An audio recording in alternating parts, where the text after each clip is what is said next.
Inilah sederet kehebatan KRI Imam Bonjol, kapal perang andalan TNI AL yang bertugas menjaga Laut Natuna. Kehebatan KRI Imam Bonjol diunggah dalam Instagram @TNI_Angkatan_Laut. Patroli Maritim, KRI Imam Bonjol 383 usir 2 kapal China di Laut Natuna, tulis @TNI_Angkatan_Laut dalam captionnya. Awalnya, kapal penjaga pantai atau Coast Guard China kepergok juru radar KRI Imam Bonjol TNI AL. Kapal tersebut terpantau memasuki ZEE Indonesia di Laut Natuna. Anjungan, juru radar melaporkan, kontak radar kapal Coast Guard China jarak 6W 5 mil.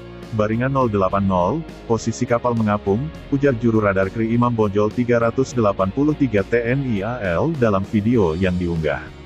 Anggota TNI AL lainnya tampak memberikan peringatan kepada kapal Coast Guard China menggunakan bahasa Inggris untuk meninggalkan Laut Natuna yang merupakan ZEE Indonesia.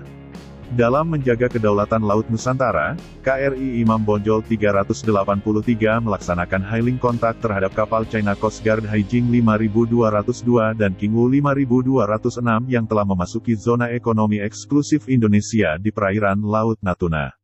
Dalam komunikasi ini, personel KRI Imam Bonjol 383 meminta kapal China Coast Guard tersebut untuk segera meninggalkan zona ekonomi eksklusif Indonesia, ujar narator dalam video yang diunggah TNI AL. Melansir dari Wikipedia, KRI Imam Bonjol adalah korvet kelas Parhim dibuat untuk Volksmarine AL Jerman Timur pada tahun 1981.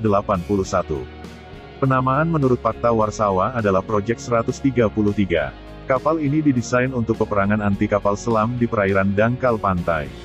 16 kapal dibuat untuk Volksmarine tahun 1997 sampai tahun 1981, dan 12 kapal versi modifikasi, dibuat untuk Al Soviet pada tahun 1985 sampai tahun 1990 oleh Pinwurf, Wolgas.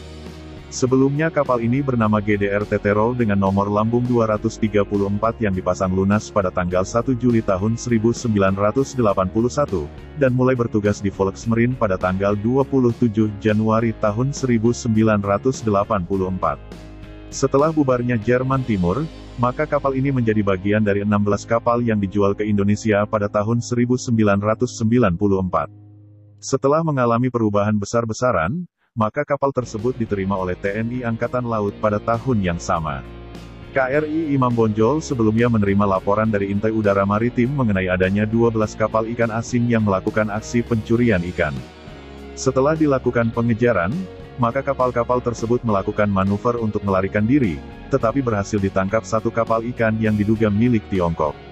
Saat itulah terjadi insiden dengan kapal pasukan penjaga laut dan pantai milik Tiongkok.